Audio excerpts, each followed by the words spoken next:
How are you today? I hope everybody's keeping well, and I hope you are all still fighting fit and not struck down by this big scary virus, allegedly.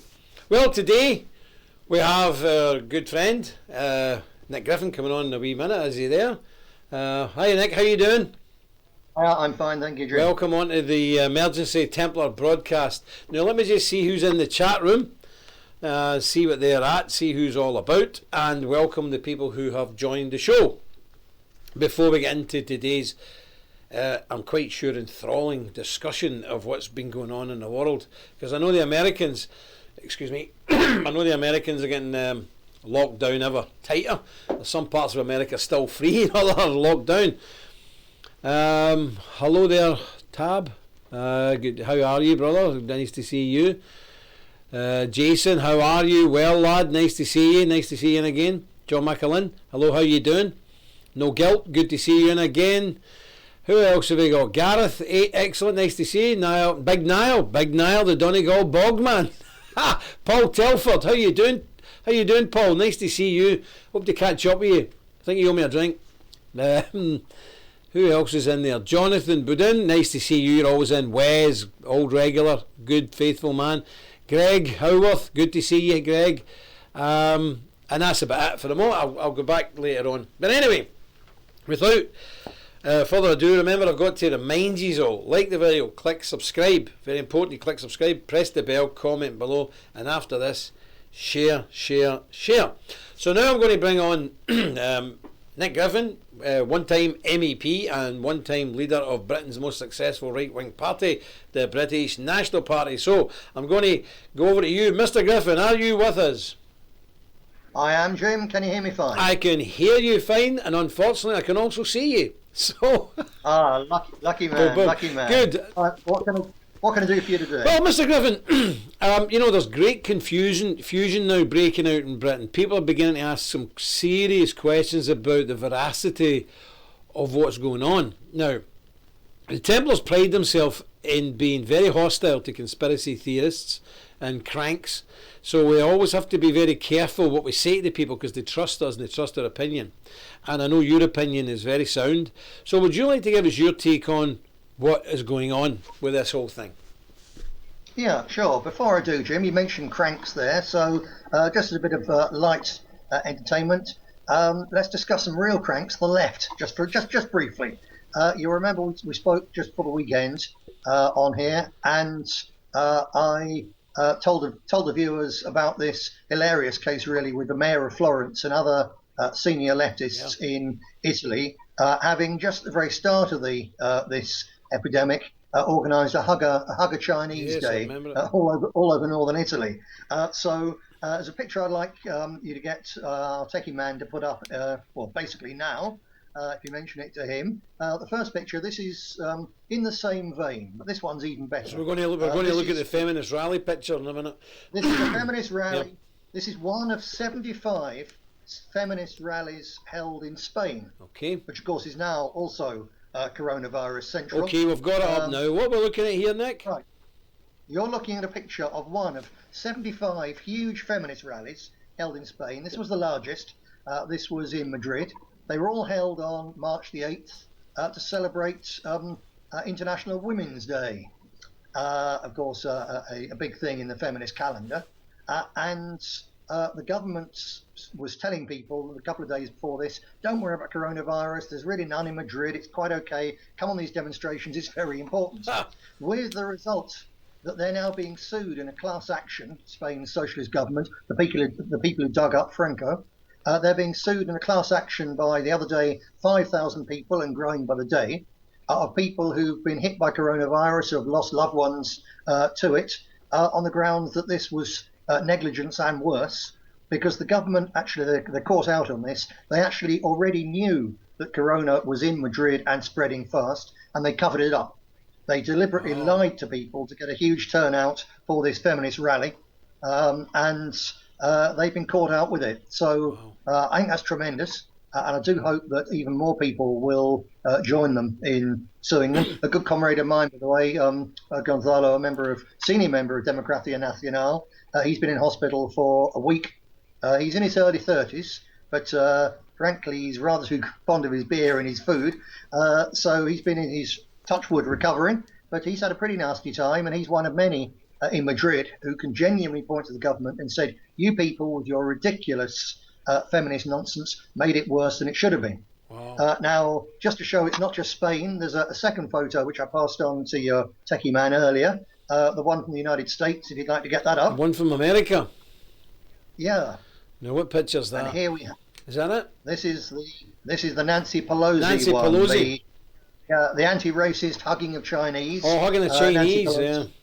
Yeah, a senior Democrat, of course, rabid against Trump and anything decent in the United States. And again, just as all this was breaking, she was there saying, "Oh, the Chinese are losing business. People are turning away from the Chinese. So we need to get together and organise this big anti-racist operation because this is a virus. It's nothing to do with anybody, etc., etc. So turn out and hug the Chinese and all the rest of it." Crazy. Now, I have to say that I am not at all impressed with the number of people who really should know better who are promoting the anti-Chinese thing. I can see it's all pervasive. Yeah. I understand why people are doing it, but get a grip on this. This is not the Chinese who've been wrecking the United States, wrecking Britain and so on. This is our elites. Yeah.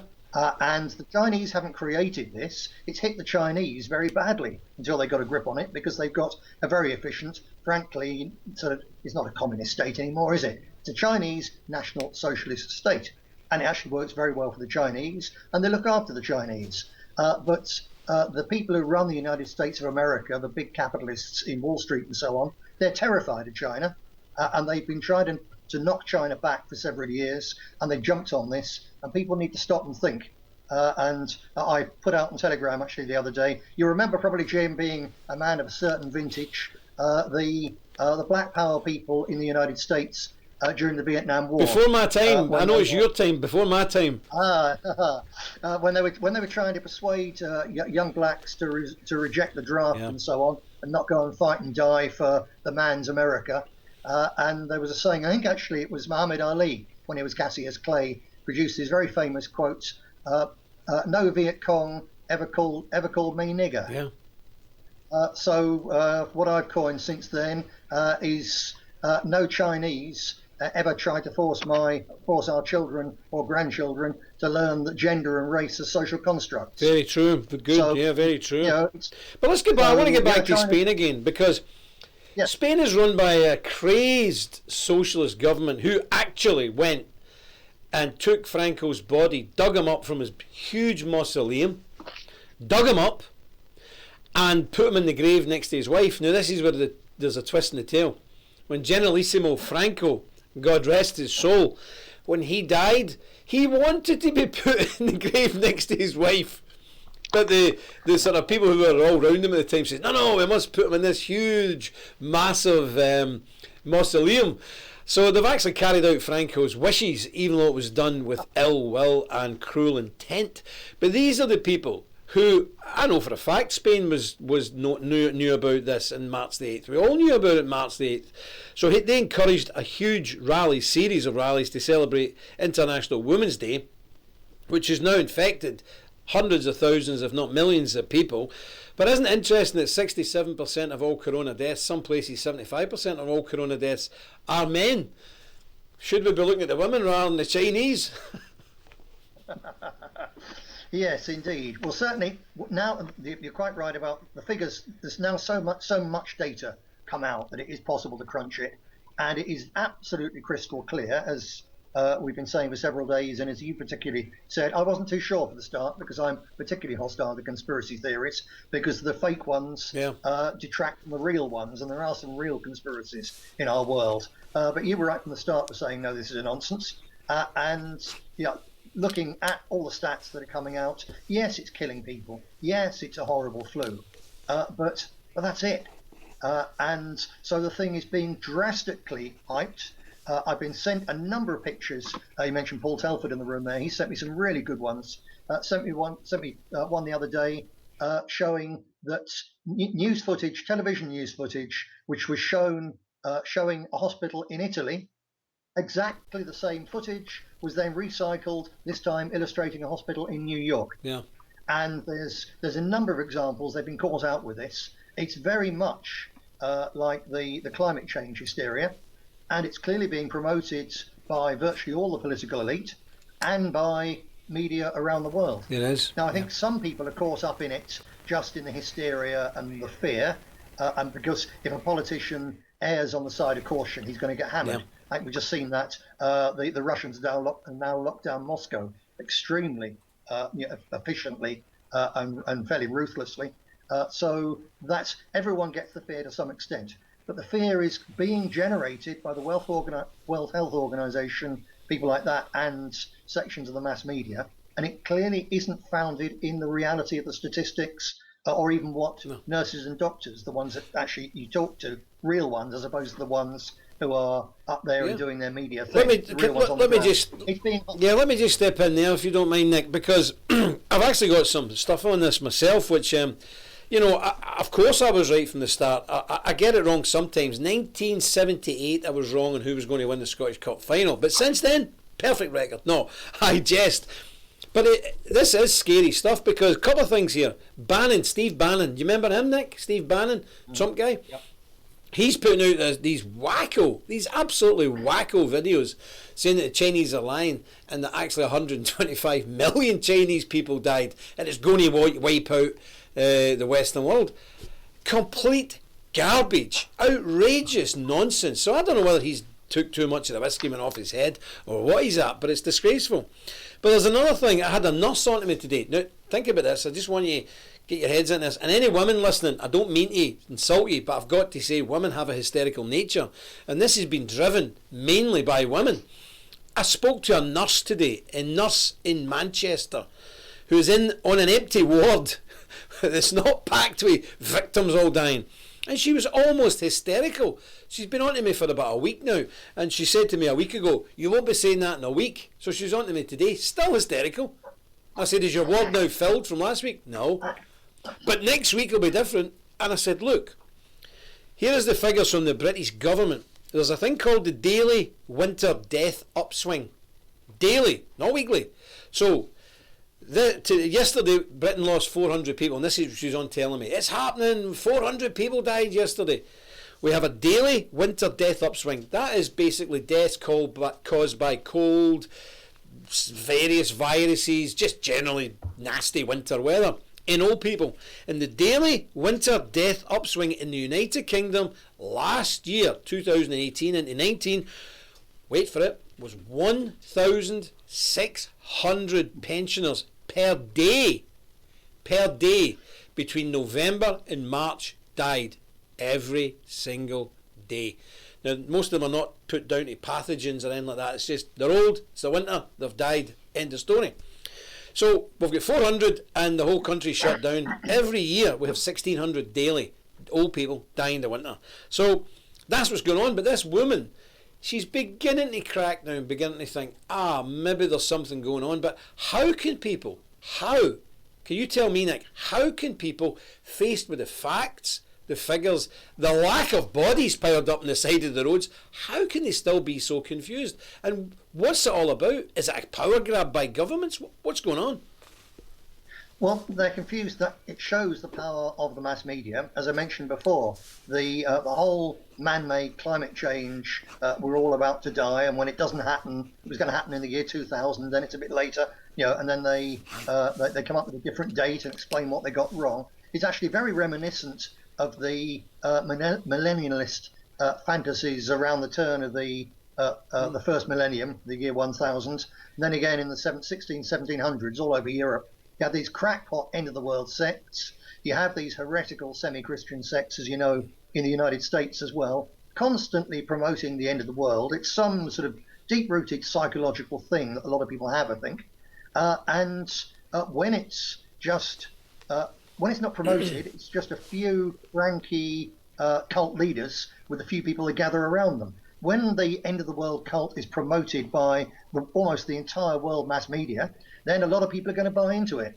And they did it with climate change. Now they're doing it with this. I think there's a connection in that the cure for both climate change and international pandemic and the financial crisis, which their overreaction to that pandemic is going to cause, the cure, in their opinion, is more globalization. It's one world government. So I think that we'll come back to what's at the end of it, perhaps in due course. But coming on to directly the conspiracy theories and what's going on, come back to China. And what it isn't is this is not the Chinese doing this. Why would the Chinese invent a virus which actually particularly tends to target Chinese people? That's not on. Why would, if it was from a laboratory in Wuhan, why on earth would they release it next door to the laboratory? It's patently nonsensical if people think this through. But what is the case is that in 1999, the Project for the New American Century, which was the main Zionist neocon think tank really promoting things in the United States, they're the ones who got the United States and Britain into a disastrous war in Iraq, which overthrew a secular socialist dictator and created ISIS and all the disasters and horrors for Christians, especially in the Middle East, that went with it. And what they said, the whole Project for the New American Century, was America had to stay top dog for another 100 years. And to do so, it had to do two things. One, to make sure that it could defeat anyone militarily in the world, any other combination of powers. And the second was it also remained economically the hegemonic power in the entire world. Now, the Americans have already lost the military race, basically, at present to the Russians, for one very good reason. This isn't a slur in any way on the men and women of the United States Armed Forces. They're very brave, very decent people. But it is a slur on it's a proper criticism of the American military-industrial complex, who created things like the F-35 fighter, which is a heap of junk. Here's the difference. This is why the Russians are now got the edge in military terms around the world over the US. That the United States military-industrial complex designed weapons to make money for the military-industrial complex. The Russians designed weapons to wipe out the enemy. Yeah. That's the difference. So it's no surprise. But in the end, you can't have a war unless you've got a strong economy. And the real threat to the United States economically isn't Russia, which is a middle power in economic terms at most. The real threat to the United States domination of the world economy, to the dollar being the reserve currency, the fake fraudulent dollar run by the Federal Reserve, which is a private bank, not the United States, let alone its people. That's economic power, and that Federal Reserve position and the dollar being the global reserve currency is hugely threatened by the rise of China as an economic power. Yeah. So in 1999, the Project for the New American Century said we've got to do whatever it takes to keep other powers down economically. So they're now using this. The US deep state has been at war with China for years, in a quiet private war. This is where all this hysteria about 5G comes from, because 5G is basically Chinese technology. Now, if the Chinese have been stupid enough to put spyware which could be found in their 5G technology, it would, when it came out, as it would do, because the US deep state would want to find it, when it came out, it would destroy faith in every single bit of Chinese electronic kit. No one would buy it around the world. So self-evidently, it's not in their interests to do that.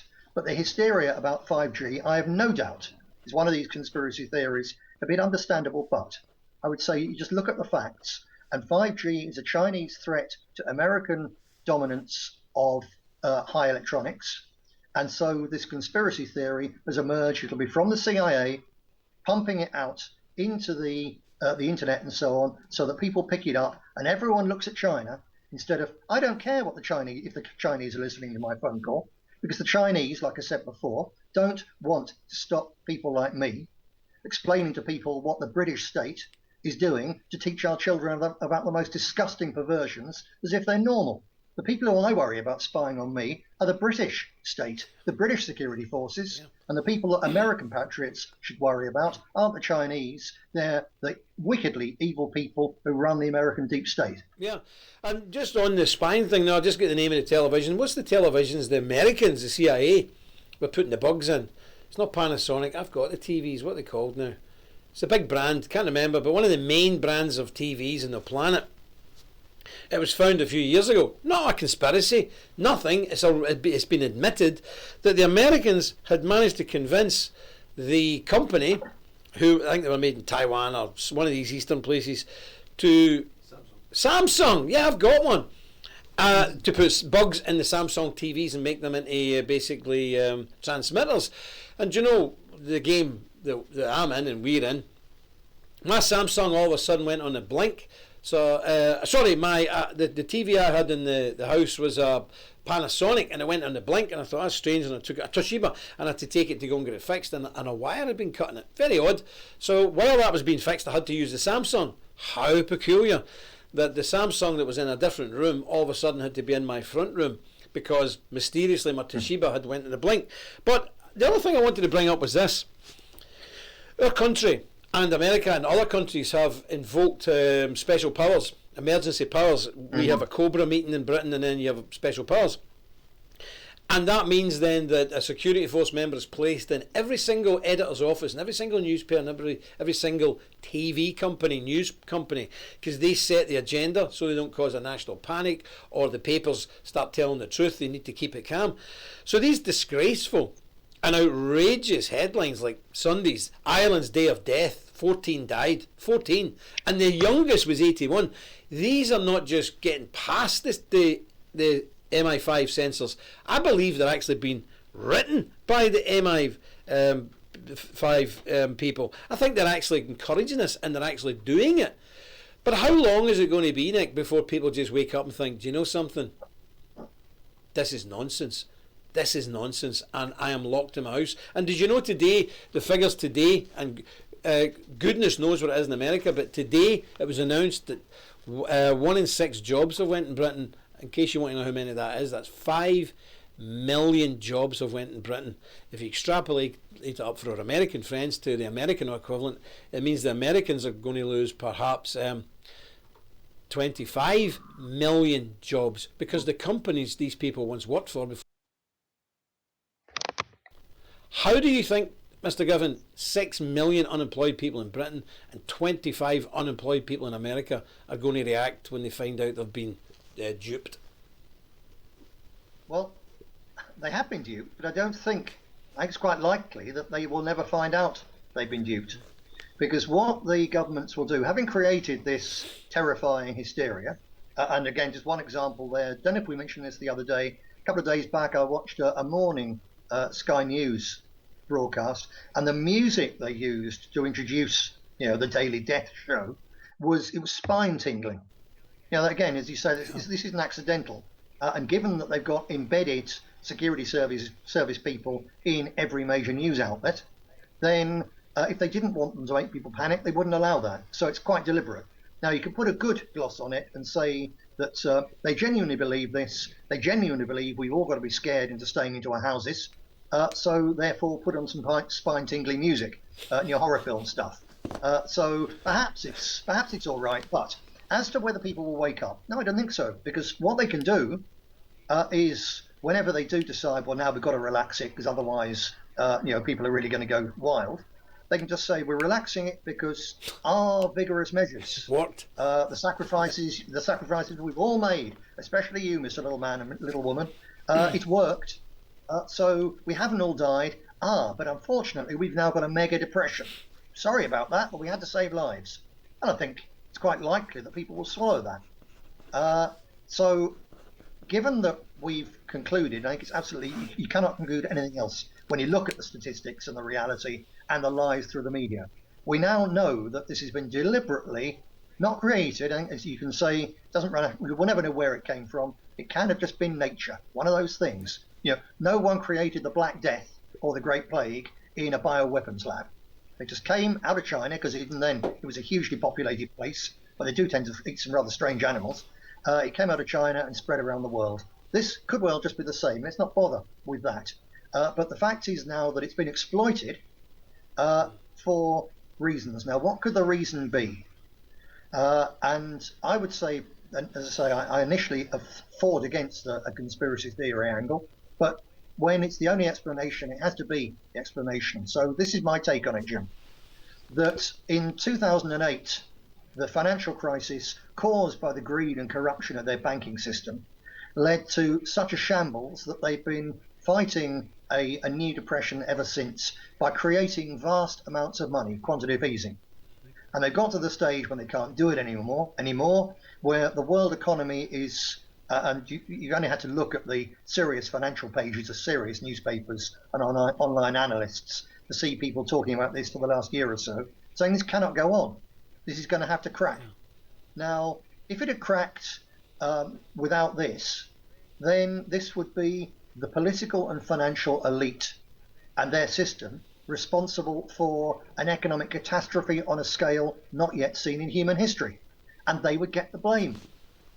So by having it blamed on a fortuitous or otherwise virus, just an act of nature, then they don't get the blame. And okay, their overzealous reactions, you could blame that, and that was better than dying, wasn't it, by the million? So I think that they dodged the blame for a crisis, so they detonated the system. It's a controlled demolition of an economic system which was already crumbling and about to crash down. But a controlled demolition is better. It gets them off the hook. And also, because it was controlled, it means that they could prepare for it. So it may, people decide for themselves, is it a coincidence or not that Jeff Bezos of Amazon sold most of his shares in Amazon at the very start of March? And there have been a lot of really big CEOs of really big companies getting out over the last few months. So one has to wonder there. So I think it was detonated, and people would then say, well, why would they want to do that? As I say, because it's better that they don't get the blame for it. And also because if you know when the collapse is coming, you can profit from the collapse. As Mr. Soros has done on every collapse. In every collapse, exactly so, and and not just him. So I think if you look at what the elites do with this crisis, given that we know that the financial side of it is an artificially created crisis, you can begin to see why they created that crisis. So first of all, they avoid the blame. Yeah. Secondly, they have a crash, which the key ones knew was coming. Thirdly, they wipe out the debt, which was about to clog up the world economy, so capitalism can go back to business as usual. Fourthly, they can blame it heavily on China. They can wind back. They won't wind back all of globalization. They won't wind back trade between Britain and the United States. They won't wind back us and the Americans, deep state looting South America and Africa and so on. But they'll try to put a block on the new Silk Road, which was the enormous operation that the Chinese, with a bit of geographic help from the Russians, were rolling out to turn really the United States of America into a rather impoverished island on the edge of the world economy, and they're going to block that.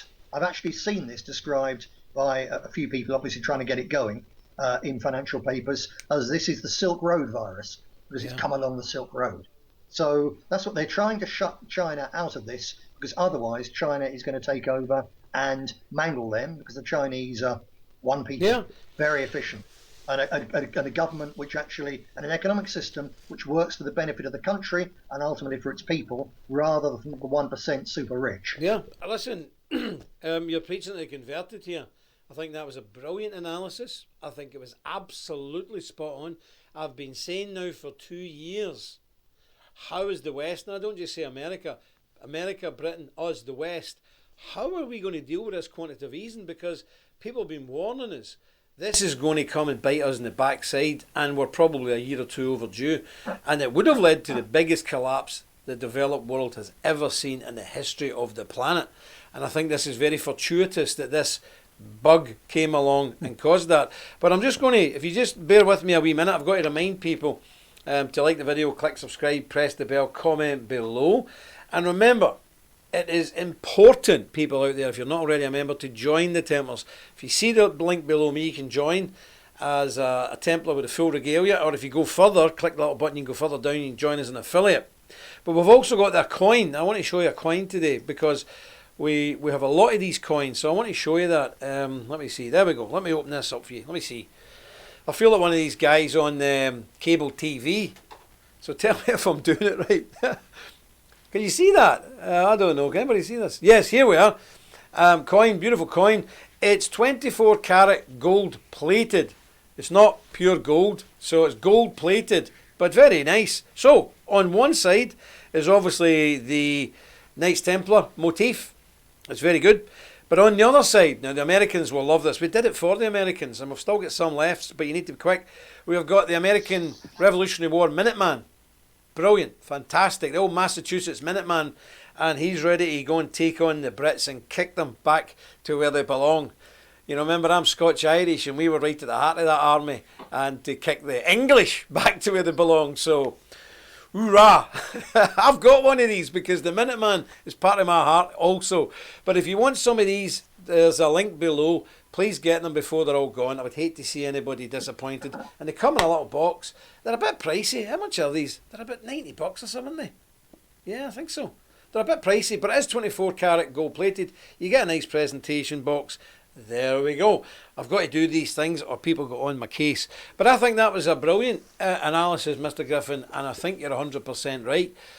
But, you know, you've said these things, I've said these things, and we get shut out of Facebook, we get shut out of everything. I mean, we were actually named in parliaments to be banned. But I think another thing that the West has to have to catch themselves on about, all over the papers today, people are going wild because Hungary's president, Viktor Orban, is now ruling by decree, and he's more or less that Parliament has been suspended indefinitely. Poland, I think, is the same, and there's a few other countries the same. But what people don't realise, and I told the person who was telling me, you also are now being ruled by decree. Britain's Parliament was suspended, and Boris Johnson asked for power of decree for 2 years. He wasn't given it. He was given 6 months, but it doesn't run out in 6 months. This is what people cannot understand. It has to be re-voted on in 6 months. And as he's sitting on a huge majority, he could, technically, just roll it on. And I think he will. Not because the Tories are power hungry, but because when 6 million people in a few months' time hit the streets, they're going to not only not vote for the ruling party, they may want to burn the ruling party alive in the village squares. So there's no choice but to roll it on. What do you think of that idea? Yep, I think that's the case. I would certainly rather, despite the fact that it's Viktor Orban has banned me and you from Hungary, apart from that, government. Apart from that, I'd far rather be in a system which is run by a dictatorial Viktor Orban than a dictatorial Boris Johnson, because Orban is making very strong efforts to boost the Hungarian birth rate. Yeah. He said that we don't want to replace dying Hungarians with immigrants, we want to replace them with young Hungarians. Amen. He said that in order to have family values, what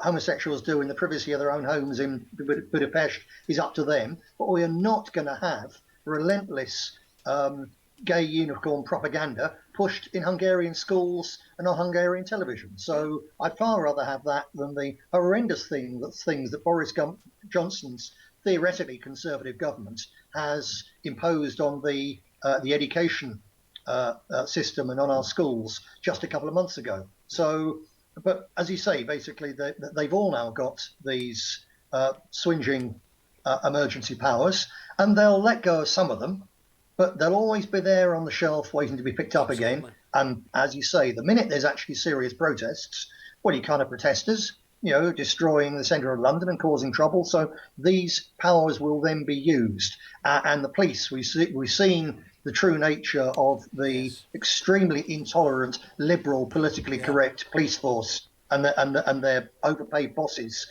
over the last few days. And they will get even worse. I think I should just mention that. I should mention that to people, excuse me, in America and to British people, that there's been several incidents over the last week where people have been arrested, been fined for being out. The police are acting like the Stasi.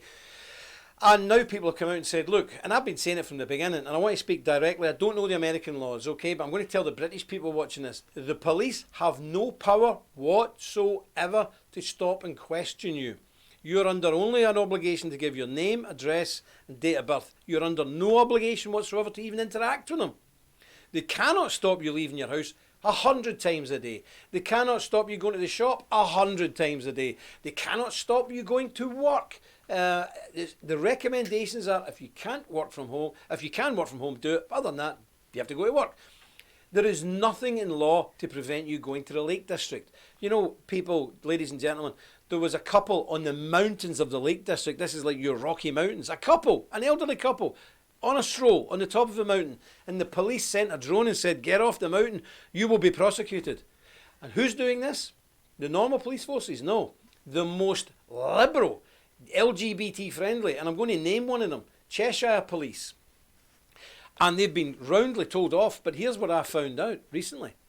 This time last year, last February, the Cheshire Police were found guilty of discrimination because they refused the policeman a position because he was a white, heterosexual male. Their acting chief constable was Ms. something or other, and she is a passionate believer in progressive policies, which the judge then outed as positive discrimination, which is still discrimination. So these are the people who are always preaching tolerance. They're actually acting like something out of the Soviet era. And that's what's been happening all over Britain. But people are beginning to rise up against it. So remember, people of Britain, you can only be a victim if you allow yourself to be a victim. The police can only be tyrants if you roll over to them. If a policeman stops you, ask him the nature of his inquiry and what suspicious grounds that you have been stopped. If he stopped you for nothing other than to find out if you're going to buy a loaf of bread or a tin of beans, say you will be reporting him for an abuse and wasting your time. And if they do anything else, sometimes you have to stick to your guns and go to the police station and be charged. Fight it in court when the courts are open again. Do not allow yourself to be victimised by these jumped up little communists, because they will get worse and worse and worse. So fight them. Yep. Absolutely so. Now, Jim, can I come on there? You described the police as jumped up little communists. So if people think that's a bit harsh, here's an example showing just how right you are. So today, did you know that today is Trans Day of Visibility Day? What does it mean?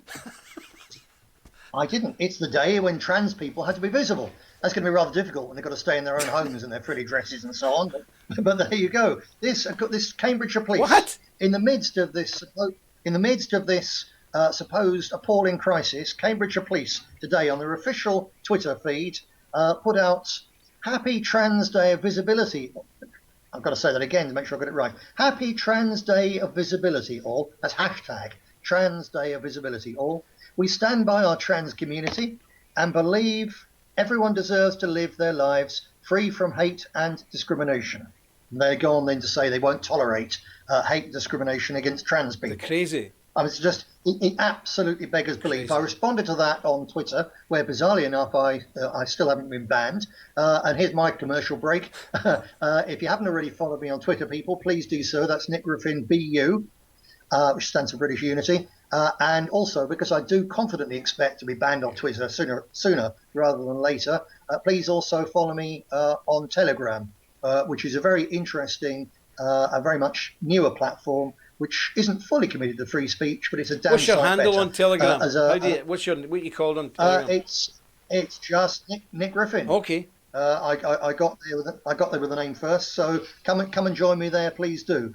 Now, further, Jim, from your short commercial break earlier about the gold-plated coin, as you well pointed out. So it's a souvenir thing, a very nice souvenir as well. It's just souvenir value. It does put me in mind here, and neither you nor I, nor the Templars, are selling gold or silver, so I can say this, that we may, as this depression hits, get a short burst of deflation, conceivably. But the only way that they're going to get rid of that mountain of unrepayable debt is to inflate it away out of existence. So inflate the currency so that $100 trillion becomes worth very little when it can only buy a postage stamp or a piece of bread. So mass inflation is desirable for them. It's also pretty much unavoidable now in the medium term and onwards, because they're throwing money. The printing presses are working day and night now, helicopter dropping money. The $1,200 they're supposed to be giving to every American. Don't be fooled by that. The vast majority of the helicopter money will go to the super rich, as it has done every day since 2008. And it's going to create almost certainly hyperinflation. So if you're lucky enough to have a sum of money, do not leave it in the bank. Keep a bit of cash, obviously. But don't leave it in the bank to rot, which is what happens to money when inflation's on. Put some of it into gold, and particularly gold is actually quite high historically, not at its highest, and it could go berserk if the Chinese decide they're pulling out of the dollar, and I wouldn't blame them, and why shouldn't they? If the Saudis and Iranians decide they're pulling out of the dollar and they cozy up together, as they might, even though they hate each other, they also hate the people who run the United States of America, so they might do. If either of those things happen, then gold could go absolutely through the roof. Silver is historically at a very low price compared to gold, so that's even more likely to. Because silver also, if we get at the end of this mess, actually a boom, a catch-up boom, so industries are growing again, then silver has lots of industrial uses, and that could go through the roof. It's a very, very volatile metal. Okay. So if you're looking to put your money somewhere safe for 6 weeks and then you're going to have to use it, do not put it into gold and silver. But if you've got some, you can put it into gold and silver and just sit on it and sell when you want to sell. Then it's protecting your money from rotting, and at some stage you are going to make a killing if you sell at the right time. It's very good advice, and in actual fact the Templars will be putting out something in the next week to advise people very, very strongly to put any cash money they've got, rather than leave it in the bank, to put it into precious metals. Because what people don't realise is a few years ago in Cyprus, the government just went and emptied the banks, took people's money. Not with a promissory note that they'll get it back. They just said, no, we need your money. And they took it. I'm not joking you. I know people in America will be going, no way, dude. No, big way, dude. They went in and they took everybody's money, not just the rich people's, the little old lady's money, the working man's money. They took all the money from your bank account and said, thank you very much. Sorry, you can't get it back. And that's it. So if you think your government won't do that, they will. Well, listen, Mr. Griffin, we're going to... Hang on, Jim. Can I just... Very, very important to come in there for Americans, because Americans might be saying, well, gee, that's terrible. Oh, those wicked Cyprus people, that's awful. Don't, if you buy gold, do not put it in a bank in the United States, because in the 1930s, the American government passed a decree and they confiscated all gold in private ownership they could lay their hands on, which was the gold that people had in bank vaults.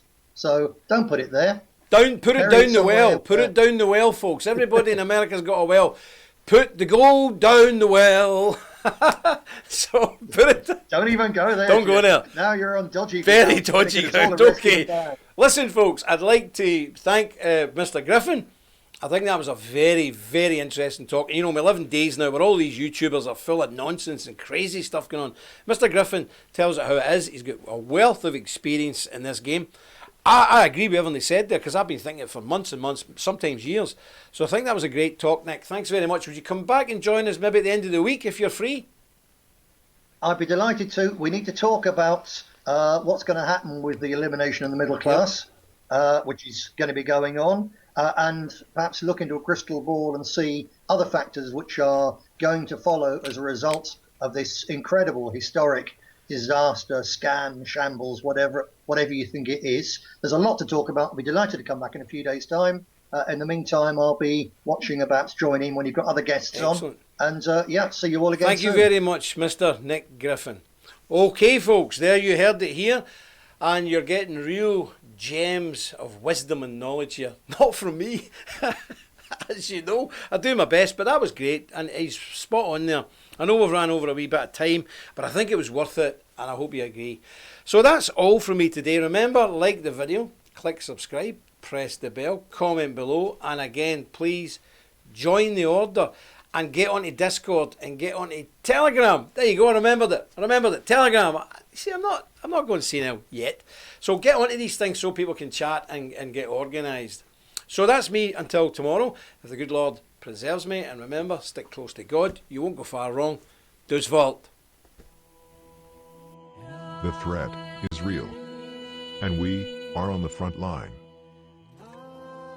In a world of misinformation and attacks from the left and mainstream media, censorship, deplatforming, it is time to call out the fake news and bring you the truth. We are the Knights Templar. Visit our website and join today. We are the Resistance. Deus Vult.